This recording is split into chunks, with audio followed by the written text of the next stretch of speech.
could you introduce yourself like to the camera again? Yes.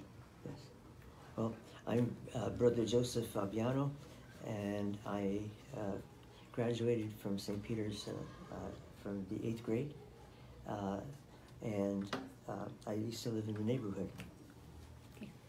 My name is Sister Lucy Calvillo, and I went to St. Peter's from preschool up to the 12th grade. I graduated from St. Peter's High School, and I'm a Sister of Mercy.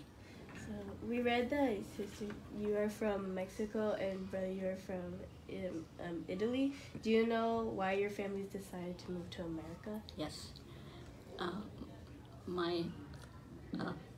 There was a war going on in Mexico, and my grandfather and grandmother had many girls, and they were concerned about their girls. Yeah.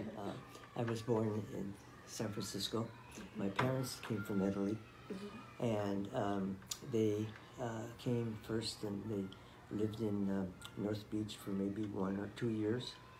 Then just down Florida. What were your first days at St. Peter's? Did you were you nervous or were you excited? My cousins were in school here, so I was very excited to start St. Peter's, but I didn't know any English. So the sister said to my mom that you better learn English. And my mom and dad both spoke English. My mom better than my father, but they started teaching me so that I could pass on. But I was excited because I love recess and I love to play. And that's what we did at recess time. So, but I did learn eventually.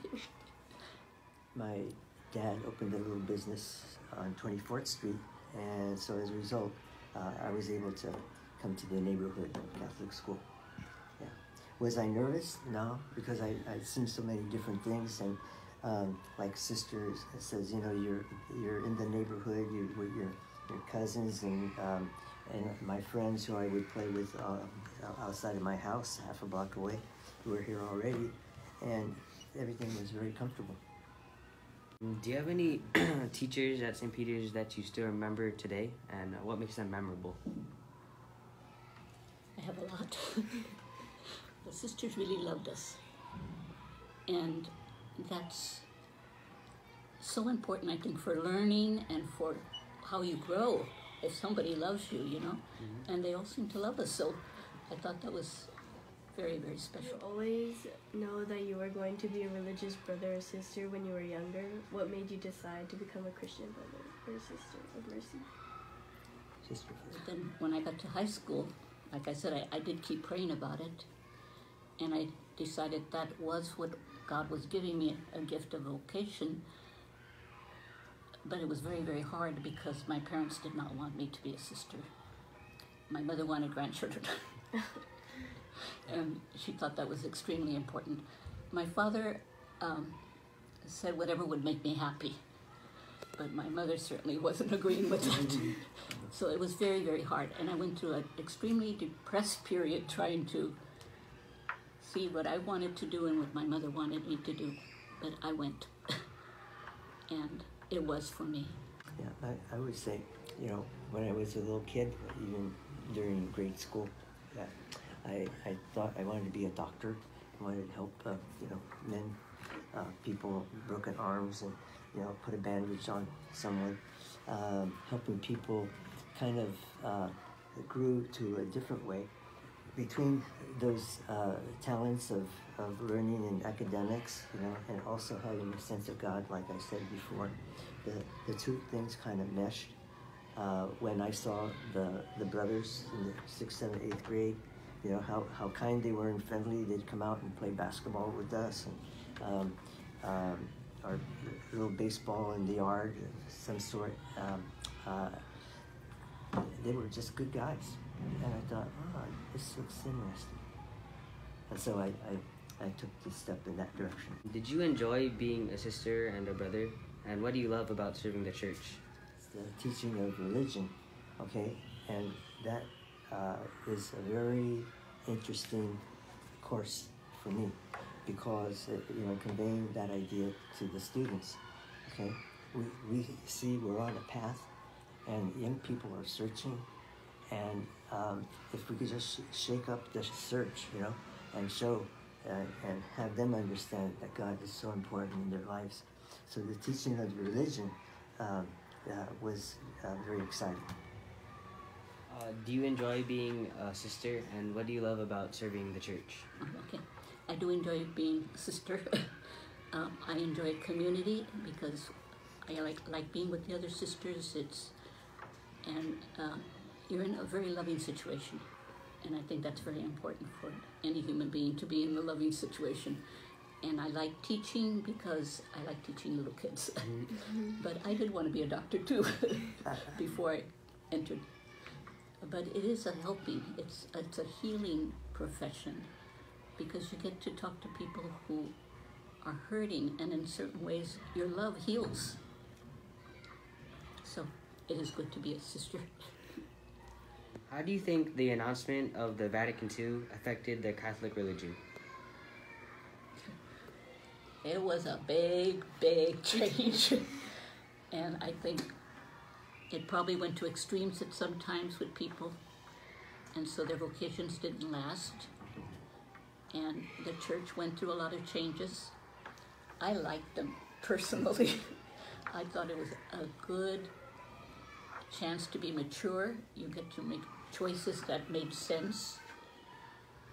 And I think people did respond the way they should have. If it wasn't their true vocation, it probably was a good thing that they left, you know? And that's one thing that affected, I think, me personally, the people who were leaving or staying or whatever.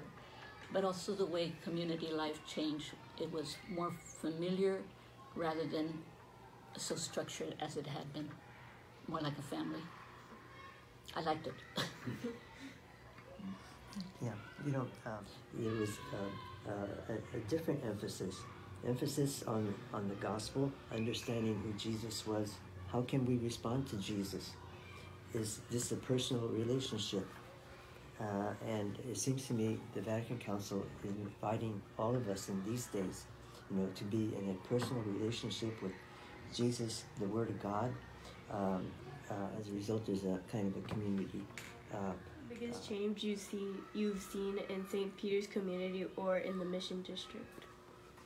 For me, it's been lay teachers, because when I was here, when I was little, it was always sisters. Okay, I had sister for every grade except second for one time. Like it was a lay teacher. In high school, I had all sisters too. So that's a big difference for me. What do you want St. Peter's to be known for, or what are your biggest hopes for the future of this school? I hope it always is here. That's my hope. And I think we have wonderful teachers. And I hope that continues. That they are really interested in loving the kids and doing the best for them. That's my hope. I admire what Sister said, you know, the hope for our teachers who are, you know, they're not sisters or brothers. The hope for our teachers. And I think what I find here, you know, I just come once in a while into the school. I have a sense that the teachers and those who support the education have a sense of that. And I see it in my school, that they have a sense of what the sisters have done. In my school also, at Sacred Heart Cathedral Prep, that they have a sense of what the brothers have done and continue with all the values that we try to put into our lives and to give to our students. We see it in our teachers, you know. Here at St. Peter's too, what I see is, you know, it's so important that St. Peter's School survives and in a way continues because again, it's a changing community, neighborhood-wise, okay, and that there's a message here that you guys learn that is so valuable to take care of yourselves, to have God in your life, to take care of whatever you want to become, and that passes on to the students. You know, they can see that there have been persons who have gone to other places, become successful and have good families, and I think that's why St. Peter's should, do everything to help develop the children right now and into the future.